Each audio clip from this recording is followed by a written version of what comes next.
O vídeo da semana, que é uma espécie de reportagem especial focada numa pessoa ou num assunto, vai falar hoje com o economista, o Pedro Afonso Gomes. Ele preside os sindicatos economistas no Estado de São Paulo, entidade que existe há 81 anos e que fará oficialmente, porque tem a carta sindical, 75 agora em setembro. Mas nós não vamos falar hoje muito da história do sindicato, não teremos oportunidade para tratar disso. Vamos falar da conjuntura econômica e do que vem por aí. Pedro, que a economia do Brasil está ruim, isso é indiscutível. Eu te pergunto por que a economia caiu e assim tão rapidamente. Franzinho, a economia é basicamente a confiança entre as pessoas, o relacionamento entre agentes, governo, empresários, trabalhadores. No momento em que a condução da economia, e ela infelizmente é muito centralizada no âmbito de governo, a confiança dos agentes econômicos cai sobre esse controle, sobre essa condução, há certamente uma crise de confiança que se reflete em números, que se reflete em menos empregos e em menos produção.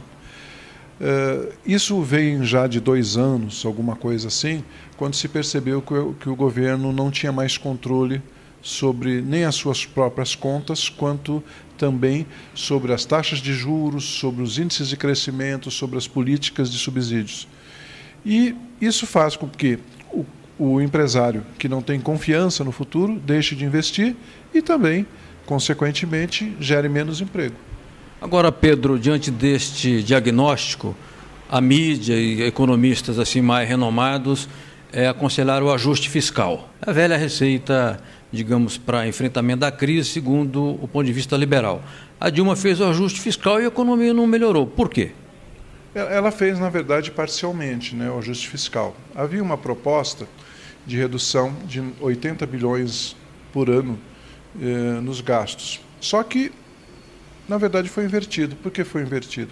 Porque o aumento da taxa Selic, que decorreu desde o final de 2014 até agora 2015, fez com que o valor a maior a ser pago de juros pelos cofres públicos fosse de 190 bilhões. Então, imagine só, corte 80 de despesa, mas aumenta 190 de despesas de outra natureza, evidentemente que você tem um déficit maior ainda. O ruim é que os 80 que estava sendo desejado cortar são de benefícios sociais, ou seja, para aqueles que têm menos. E os 190 que estão saindo, pelo menos contabilmente, das contas do governo, são para aqueles que têm recursos para aplicar. Então, é uma inversão completa. Você concentra de novo riqueza e renda numa faixa menor da população e retira da faixa maior um valor que, não estou dizendo que não havia irregularidades, mas possivelmente faz mais falta para essas pessoas, que são principalmente os trabalhadores. Então, quer dizer, o ajuste não foi bem feito, não concluiu porque houve problemas no Congresso e, ao mesmo tempo, ele recebeu um revés, que foi esse aumento de despesas no endividamento público. Agora, Pedro, feito o diagnóstico e bem dito por você que os agentes econômicos e sociais precisam de confiança, eu te pergunto, é possível recuperar essa confiança com a Dilma na presidência ou nós vamos abraçar a tese do Michel Temer que ele é o porto seguro? Não estou fazendo aqui nenhum trocadilho, por favor.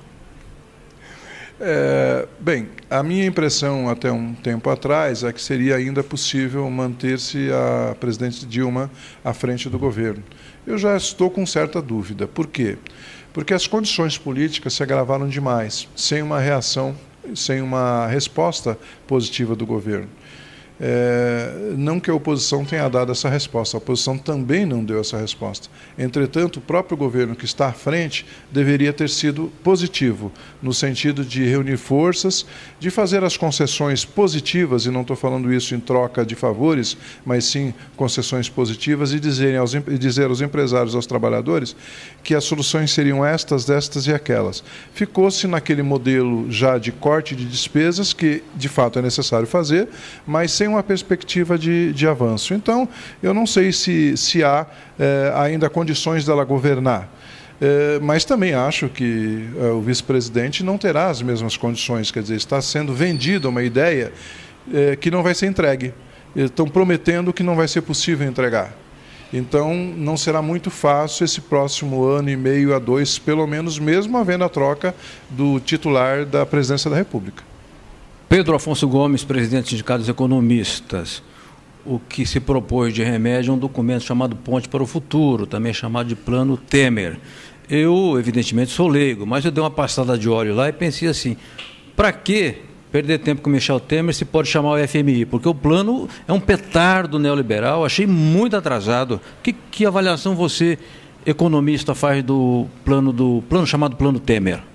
Olha, até as epígrafes, ou seja, os principais assuntos, não estão mal colocados, na minha opinião. É de fato necessário que haja um corte ou um ajuste fiscal, mas a solução não é aquela. O Brasil, na verdade, vê isso, há 500 anos é assim, cresce demais o déficit público por um acréscimo de despesas sem a contrapartida social. É interessante notar, isso a gente aprende na Faculdade de Economia, que o R$1 gasto pelo governo, na média, ele deveria gerar 5 na economia.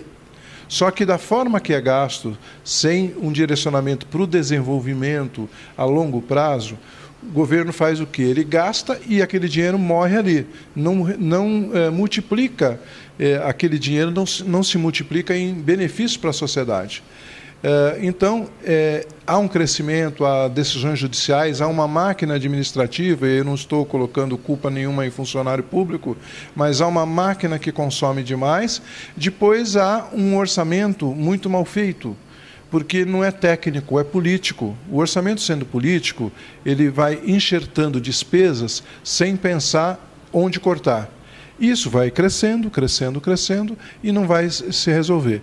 Então, eu acho que os pontos desse programa, evidentemente, o mais fácil é assim. Você corta de quem tem pouco e acaba favorecendo indiretamente aquele que tem mais. Por exemplo, há uma demanda agora que vai explodir possivelmente num próximo governo, que é de redução de impostos. Na situação em que está, é muito difícil reduzir impostos em virtude de 2 fatores, pelo menos. A produção está em nível baixo e o sonegômetro, ou seja, a quantidade de sonegação, os impostos que não entram por sonegação, que chegam, segundo o Sindicato dos Auditores Fiscais do Brasil, em 400 bilhões por ano, ou seja, aproximadamente 25% da arrecadação total da União, fazem com que qualquer buraco que se tente tapar não vai ser possível, porque não dá para reduzir impostos, porque a sonegação é grande. E a economia não está em desenvolvimento, faltam 2, 3 anos para ela voltar ao desenvolvimento. Então, quer dizer, as soluções não são tão simples como estão lá no documento, não. São boas intenções, pios desejos, mas que possivelmente não vão ocorrer a curto prazo. Pedro Afonso, aqui o leigo que vai falar, eu fiz a seguinte leitura, síntese, né, digamos assim, do documento. Ele é Estado mínimo, propõe Estado mínimo, na linha do Estado mínimo, portanto, enseja a setores do grande capital a apropriação de recursos públicos, porque passa a abocanhar parte do Estado, e recursos privados dos trabalhadores por meio de arrocho salarial. Porque quando o projeto propõe reforma trabalhista, todo mundo sabe que a reforma trabalhista não é para aumentar benefícios, aumentar garantias ou direitos, é para, digamos, apertar o cinto do trabalhador. Esse desenho te parece claro também? Sim, na verdade é a reprodução de um modelo que no mundo todo hoje ele acaba vigorando, né? Nós, entre os economistas, dizemos que isso tudo é derivado da chamada Escola de Chicago de Economia, capitaneada por Milton Friedman, que inclusive foi prêmio Nobel de Economia, né? E nós dizíamos sempre que na Escola de Chicago, quem matou menos foi Al Capone, porque todas as políticas da Escola de Chicago acabam sendo recessivas, provocam desemprego, provocam redução da renda daqueles que têm menos e provocam redistribuição para aqueles que têm mais.